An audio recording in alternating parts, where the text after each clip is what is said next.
Bonjour Franz-Olivier Gisbert. Bonjour. Permettez-moi d'abord de vous souhaiter un joyeux Noël à vous, ainsi qu'à nos téléspectateurs, nos auditeurs sur Europe 1. Je rappelle que vous êtes journaliste et écrivain. Alors, c'est le jour de Noël, hier c'était le réveillon, on le sait, d'habitude on parle politique parfois à table. À votre avis, qu'est-ce qu'ils peuvent se dire les Français sur la politique en ce moment ?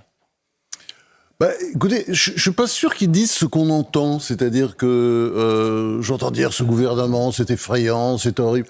Je comprends pas très bien le discours. J'ai l'impression que là, on est rentré dans une espèce de spirale atroce, comme la France, dont la France a le secret d'ailleurs. Mais moi, peut-être je suis frappé par l'esprit de Noël, j'étais un peu surpris agréablement par ce gouvernement, c'est-à-dire qu'il y a des têtes, des grandes gueules, comme on dit, en politique, et je pense que c'est plutôt avec ça qu'on doit faire la politique. Et alors évidemment, moi je me fais aucune illusion, il va rien se passer. Et ça, alors là, vous avez raison sur le fond, c'est-à-dire il y a une forme d'inquiétude évidemment. Les Français commencent à comprendre, c'est-à-dire que nous avons été gouvernés pendant disons une quarantaine d'années par des sagouins. Je crois que c'est comme ça qu'on peut le dire. Il y avait quelques hommes d'État parmi eux, mais globalement, c'était une mentalité de sagouins, c'est-à-dire de gens court-termistes, c'est-à-dire attachés vraiment à la com, d'ailleurs, beaucoup de com, du court-termisme. Et finalement, on se moque des problèmes. Et puis surtout, on met la poussière sous le tapis. Le problème, c'est qu'à force de s'accumuler, cette poussière, c'est devenu des parpaings. Et toujours sous le tapis. Voilà. Et aujourd'hui, et les Français n'ont pas toujours vu la situation. Et là, ils s'en rendent compte aujourd'hui, les Français. Aujourd'hui, je pense qu'ils s'en rendent compte. Et d'ailleurs, je vais vous dire... C'est un rejet, du coup, de la politique de la part des Français, vous diriez, qu'ils s'en éloignent ? Non, mais je pense que le problème, c'est que, de toute façon, on a un gouvernement qui ne pourra pas régler les problèmes, mais ça, c'est structurel. C'est parce que, à l'Assemblée nationale, il y a 3 blocs égaux, qui peuvent pas gouverner ensemble, il y a le Rassemblement national d'un côté, la gauche NFP, et puis enfin ce qu'on appelle le socle commun, je sais pas trop ce que c'est d'ailleurs ce truc-là, mais bon, c'est lui qui tient le pouvoir pour l'instant, mais il n'y a pas de majorité. C'est donc ce gouvernement n'est pas à l'abri d'une motion de censure dans 2 mois, dans 1 mois, dans 15 jours. C'est le Rassemblement national on va y qui a les revenir. clés et c'est lui qui appuiera sur le bouton. Donc ces problèmes-là ne seront pas réglés. Mais attention, ce qui est intéressant, et moi c'est un peu le reproche que j'aurais fait à Michel Barnier, c'est qu'il avait dit au départ très justement, je vais dire la vérité. Faut dire la vérité. Et c'est ça le rôle de la politique. Et là, je trouve que François Bayrou commence à la dire. C'est-à-dire quand il dit on ne peut rien faire avec une dette pareille, attendez, ça rentre dans la psyché des Français, qui comprennent quand même en général assez vite quand on leur dit les choses. Et la dette, c'était une sorte de secret d'État. C'est-à-dire que quand on en parlait, je me souviens, je pouvais le faire il y a quelques années, dire Bayrou aussi, il avait fait d'autres, il n'y a pas que lui. Valérie Pécresse pendant la campagne de 2022, on avait l'impression que tout le monde débranchait. Mais qui est responsable de cette dette, justement ? Parce qu'on a vu des commissions d'enquête au Sénat, à l'Assemblée, et tout le monde botte en touche en disant c'est pas de ma faute. Ça commence en 1981. Moi, j'ai fait le travail quand j'ai fait mon histoire intime de la Ve République. Ça commence en 1981, parce que avant 1981, il n'y a pas de dette. Donc c'est l'élection de François Gaulle est Mitterrand. très contre. Oui, absolument. Ça commence avec les socialistes qui pensent qu'ils vont créer de la croissance en s'endettant, en dépensant plus. Vous savez, c'est l'idée idiote. Il faut dépenser plus, comme ça il y aura de la croissance. Tu parles. Évidemment, il n'y a pas de croissance du tout. C'est même une catastrophe économique. Ce qui n'empêche pas la gauche, puis la droite aussi, de faire la même chose pendant une quarantaine d'années. Et aujourd'hui, et Macron a continué. Macron, c'est une sorte de Mitterrand sur ce plan. Enfin, un Mitterrand sans Mauroy, c'est-à-dire quelqu'un d'un peu fort qui lui résiste et qui dise non, non, non. Alors, à l'époque, il y avait Mauroy, Delors, qui disait attention, il faut arrêter de dépenser. Et aujourd'hui, voilà, on a pensé qu'en dépensant plus, on arriverait à quelque chose. Donc, Macron est responsable quand même de plus de 1000 milliards de cette dette, parce que cette dette, c'est 3300 milliards, 3303 milliards d'ailleurs exactement aujourd'hui, la dette française.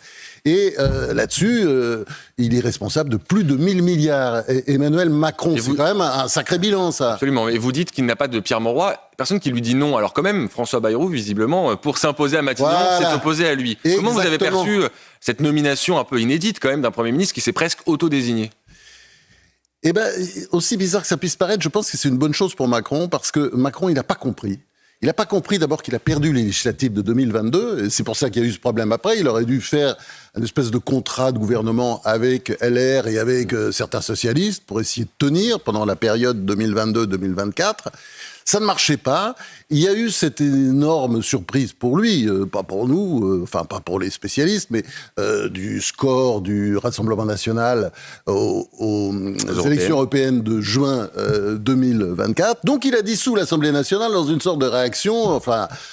je ne sais pas, absurde, enfantine, etc. Et à l'arrivée, donc, vous avez, il n'y a pas de résultat, il n'y a pas de résultat, c'est-à-dire il n'y a pas de majorité, il y a rien. Donc, si vous voulez, là, aujourd'hui, il a continué, c'est-à-dire que ce qui était fascinant dans cette période, c'est qu'après avoir perdu les législatives de 2022, après avoir perdu les législatives de 2024, il voulait mettre l'un des siens, qui est certainement l'un des meilleurs d'ailleurs. Attendez, je conteste pas du tout la personnalité. Ouais, il paraît que tout le monde me dit. Actuel ministre des Armées, qui était pressenti pour Matignon. Ça fait très longtemps qu'on me dit que c'est une personnalité absolument exceptionnelle, donc très bien. Mais le problème, c'est que Bayrou a dû lui faire comprendre. Non, mais non, ça va pas le faire. Ça va pas le faire parce que tu vas pas être protégé. C'est ça, je veux dire, l'histoire... Bayrou protège Emmanuel Macron. Bien sûr, parce que c'est une sorte de cohabitation. Attends, c'est autre chose que Barnier, c'est-à-dire que c'est assez violent, on voit comme rapport. Il parle pas beaucoup de Macron, etc. Bon, il vient de la même famille. Je suis pas sûr qu'il soit, qu'il ait tout à fait été enchanté par ce bout de, on peut dire, c'est déjà un septennat, c'est un quinquennat et une autre moitié de quinquennat, c'est-à-dire à peu près 7 ans, et un peu plus, et il est pas enchanté, à mon avis, par les résultats, puisque il a quand même dit, et ça, c'est quand même une critique contre Macron, il a dit, je le répète, c'est une phrase importante, et à mon avis, ça va tourner dans la tête des Français, on ne peut rien faire avec une dette pareille. Ça veut dire qu'il faut régler le problème. Et il faut commencer à s'y atteler maintenant. Et pour régler le problème... Puisque nous sommes devenus, sous Macron, le mouton noir de l'Europe. Et pour régler le problème, il a nommé un gouvernement, François Bayrou, on a découvert l'équipe il y a quelques heures maintenant. Quelle impression vous donne cette composition du gouvernement ? Est-ce que c'est un gouvernement de poids lourd, de revenants ? C'est ce que disait hier à votre place Antoine Léaumont de la France Insoumise. Mais c'est très bête, revenants, parce que eux-mêmes sont des revenants. Tout le monde est un revenant. Enfin, c'est débile. Il faut, quand on bâtit un gouvernement comme ça, il faut des poids lourds qui ont peut-être des opinions différentes. Et c'est difficile à gérer. Vous pensez bien Darmanin et Retailleau, hein, l'un au garde des Sceaux, l'autre ministre de l'Intérieur. Ça va pas être facile. Bah oui, ça va être la guerre, parce que de toute façon. Entre eux, vous voulez dire ? Oui, bien sûr. Ils sont d'accord sur plein de sujets, ils sont pas d'accord sur d'autres. Bon, mais c'est la vie. Attendez, pourquoi ce sera la guerre entre Gérald Darmanin et Bruno Retailleau ? Pour une histoire d'égo, d'ambition ? Oui, parce que Darmanin, je pense, il regrette de ne pas être ministre de l'Intérieur, et puis voilà, il a beaucoup souffert de ça. C'est très bien d'ailleurs de le faire revenir au gouvernement, parce qu'il a du talent, mais enfin, ça va pas être simple. Hein. Bon. Donc vous dites que le duo Bruno Retailleau, Gérald Darmanin vont plutôt se tirer dans les pattes que œuvrer ensemble sur des sujets de fermeté, fond, ils sont d'accord, sécurité. et puis vous savez, ce sera des petits coups comme ça, mais enfin on regardera, ça va être intéressant.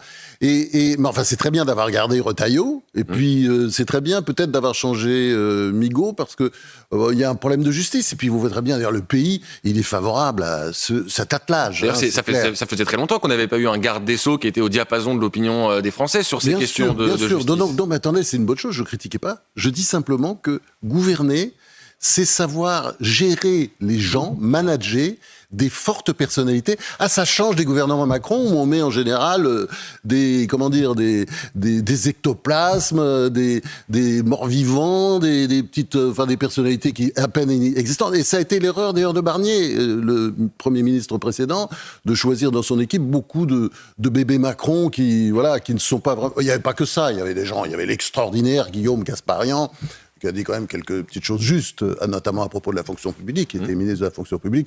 J'espère qu'il reviendra quand même un jour, parce que c'est bien d'avoir des politiques qui disent la vérité. Mais enfin, bon, Bayrou, il commence à dire la vérité, et c'est très bien, il le dit aussi d'ailleurs sur...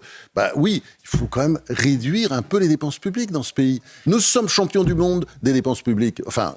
L'un des champions du monde, en tout cas parmi les pays développés. Et on a compris champion du monde des prélèvements obligatoires des impôts. C'était l'un de ces chantiers prioritaires. Vous parliez des fortes personnalités au sein de ce gouvernement. Il y a aussi Manuel Valls, ancien Premier ministre, qui fait son retour en tant que ministre des Outre-mer, ministère d'État de surcroît. Ça ne vous aura sans doute pas échappé. Il a été moqué sur l'antenne d'une radio de service public. C'était hier. Une séquence qui est reprise depuis par une partie de la gauche pour, là aussi, se moquer de l'ancien Premier ministre. Comment vous percevez les critiques qui entourent cette nomination? Je trouve ça assez répugnant. C'est-à-dire le niveau de l'attaque, c'est le degré zéro de la politique. Manuel Valls est une personnalité courageuse. Il s'est battu pour ses idées. on peut ne pas être d'accord avec lui, moi ça m'est arrivé souvent, mais je trouve que c'est quelqu'un de tout à fait estimable. Et le niveau de ses attaques, à mon avis, est d'une telle bassesse que ça mérite même pas d'en parler. Si vous faites allusion à ce qu'a dit Rima Hassan, moi je trouve beaucoup plus angoissant, c'est quand elle rajoute que... Elle parle de la prise de l'Élysée. Oui, elle a parlé du terme révolution. Antoine Léaumont, qui était à votre place hier, faisait un parallèle avec la révolution de février 1848. Ouais. Il y a ça dans l'air aussi du côté de la France insoumise. Oui, et puis il y a aussi ces appels à l'intifada en France. Enfin, tout ça est absolument lamentable. Notamment, qui a été condamné. Et puis Aymeric Caron qui dit, je sais pas quoi, qui parle partisan du génocide sur Gaza. C'est-à-dire, on réduit, vous voyez, c'est l'essentialisation. Je veux dire, on vit une période, mais je crois qu'on s'en rend pas compte. Il y a aujourd'hui un antisémitisme puissant en France qui vient de l'extrême gauche, et sous prétexte qu'il vient de l'extrême gauche, il faudrait l'accepter, puisqu'il y a même cette théorie idiote validée par deux soi-disant intellectuels dans le journal Le Monde, comme par hasard d'ailleurs, expliquant qu'il y a un bon antisémitisme, un mauvais antisémitisme. Vous savez, le bon antisémitisme, c'est l'antisémitisme de gauche. C'est pas grave, ça passera. Et il y a le mauvais antisémitisme, c'est l'antisémitisme traditionnel d'extrême droite. Mais je vous signale que dans l'histoire, il y avait aussi un antisémitisme d'extrême gauche. Et aujourd'hui, voilà. Et on le voit à l'occasion de Valls, de la nomination de Valls, ce qui lui est reproché, ce sont ses positions, notamment d'ailleurs au moment des attentats, des positions très très fortes et courageuses, parce qu'il était courageux, et d'ailleurs applaudi à l'époque, parce que c'était une autre assemblée qu'aujourd'hui. Il n'y avait pas une espèce de ZAD d'extrême gauche ou islamo-gauchiste d'aujourd'hui, et vous vous souvenez, il a été applaudi par toute l'Assemblée unanime, comme Jean-Louis Debré peu de temps auparavant d'ailleurs. Bon. C'est intéressant que vous parliez de ZAD, d'extrême gauche, vous qui observez la politique depuis longtemps. Vous avez déjà vu un climat pareil à l'Assemblée nationale, plus généralement dans le monde politique, notamment par le parti de la France insoumise? Vous avez déjà vu ça avant? Jamais. Moi, je suis arrivé dans le journalisme, vous n'étiez pas né, en 1971. Bon. Et je me souviens très bien de l'Assemblée nationale. Je suis devenu très ami d'ailleurs avec des députés socialistes, gaullistes. Il y avait toute une bande de... il y avait des personnages comme... je me souviens de Fanton. Il y avait André Fanton, il y avait Robert-André Vivien. J'ai dit c'était des gaullistes parce que ça tapait sur les pupitres, ça interrompait tout le monde. Mais pas au niveau maintenant. Mais attendez. Non. Parce que je pense à Robert-André Vivien, qui est une espèce de personnage qui avait fait la guerre de Corée, qui était couvert de cicatrices, etc. Fort en gueule, qui a été ministre, d'ailleurs éphémère, et ça s'engueulait, et sa grande cible, c'était toujours Robert Ballanger, qui était le président, la grande figure communiste du Val-de-Marne, et lui-même était député du Val-de-Marne, Vivien. Bon, et je me souviens, ils s'engueulaient, mais tout le temps, ils s'adoraient, ils bouffaient ensemble. C'est-à-dire, c'était une autre époque, c'est-à-dire, il y avait des solidarités, et il n'y avait pas le climat de ZAD, c'est-à-dire l'espèce de grand bordel avec... mais c'est effrayant ce qui est devenu l'Assemblée nationale. C'est un danger pour la démocratie, pour la République. Oui, parce que c'est l'antiparlementarisme. Parce que vous regardez ce qu'ils ont fait de l'Assemblée nationale. Mais c'est devenu un grand cirque. Mais c'est comment dire, c'est avilissant pour la démocratie. Et évidemment, après, ils vont parler de démocratie. De toute façon, on voit très bien, c'est un truc à deux vitesses, la France insoumise. Il y a d'un côté, on joue la carte parlementaire, et de l'autre côté, si ça marche pas, on fera le grand soir. Et il y a comment dire, un petit aspect révolutionnaire, trotskiste. J'aimerais qu'on parle maintenant... N'oubliez pas que beaucoup des dirigeants viennent du trotskisme. Absolument. Et c'est quoi le trotskisme? C'est l'entrisme. La révolution permanente. Voilà, et la révolution permanente, et c'est exactement ça. J'aimerais qu'on parle maintenant de la situation internationale, si vous voulez bien. On assiste à de nombreuses crises à l'échelle du monde. L'une des dernières en date, c'est la situation en Syrie. On apprend qu'il y a des mouvements de population. 25 000 réfugiés ont traversé la frontière turque récemment pour rentrer dans leur pays. Comment vous observez cette situation, avec aussi en arrière-plan la situation des chrétiens d'Orient en Syrie? La proportion de chrétiens en Syrie, elle a réduit très drastiquement depuis quelques années. Je dirais que c'est en Syrie, en terre d'islam, vous savez qu'il fait pas bon d'être chrétien. Il y en a de moins en moins, ils ont quasiment disparu, alors qu'ils étaient très nombreux autrefois. Je peux pas commencer par l'Égypte. C'est un pays où il y en a quand même. Les Coptes sont quasiment en voie de disparition. Il y en a encore. En Syrie, ça restait fort. Pourquoi? Parce que ce régime des Assad, père et fils, qui est un régime abject, attention, je suis pas en train de le défendre, mais c'est un régime abject. Mais il y avait au moins un avantage, peut-être le seul, mais il y avait au moins un avantage, c'est qu'il protégeait les minorités. lui-même était issu d'une minorité. Ces gens-là étaient des alaouites, c'est-à-dire c'est une branche de l'islam. Il y en a à peu près 2 millions en Syrie, qui est une minorité qui a été très longtemps persécutée, un peu, vous voyez, ils sont proches des chiites, et très persécutés. Et donc ils protégeaient les autres. Ils protégeaient notamment les chrétiens, nombreux. Ils sont entre peut-être 1,5 million, 2 millions, ou peut-être 1,5 million. Et si vous voulez... Et puis les Kurdes également, qui sont des musulmans, mais qui sont des musulmans, pas islamistes, des musulmans anti-islamites. C'est pour ça d'ailleurs qu'ils sont assez peu soutenus par les islamo-gauchistes français. J'ai remarqué les Kurdes, parce que les Kurdes, ce sont des musulmans. Mais ce sont des musulmans qui sont, je dirais ici, ils seraient républicains, et ça, c'est pas bien, évidemment. Et si vous voulez, ces gens, ces Assad ont protégé ces minorités, et les minorités, évidemment, aujourd'hui, elles ont peur. Et vous savez très bien qu'il est arrivé près de Hama. D'ailleurs, à Hama, il y a une église qui a été mitraillée, on a essayé de détruire une croix, etc. Bon, ça, c'était un petit incident, mais il y a un gros incident, c'était le grand arbre de Noël, à côté d'une ville qui s'appelle Soulabaya, à côté de Hama. Ça n'a pas été incendié. Voilà, qui a été incendié, et là-dessus, ça a créé une espèce de mouvement général dans le pays. Les chrétiens ont peur. Et quand ils regardent l'histoire, évidemment, ils ont peut-être de quoi avoir peur. Merci beaucoup, François-Olivier Gisbert, d'avoir été. Alors, n'oubliez pas le slogan. On vous écoute. Ça, c'est le slogan pour l'année qui vient, parce que ça ne pourra pas être autrement jusqu'à la prochaine dissolution. L'immobilisme est en marche, rien ne l'arrêtera. Merci beaucoup, François-Olivier Gisbert, d'avoir été notre invité ce matin. C'était la grande interview en direct sur CNews et sur Europe 1.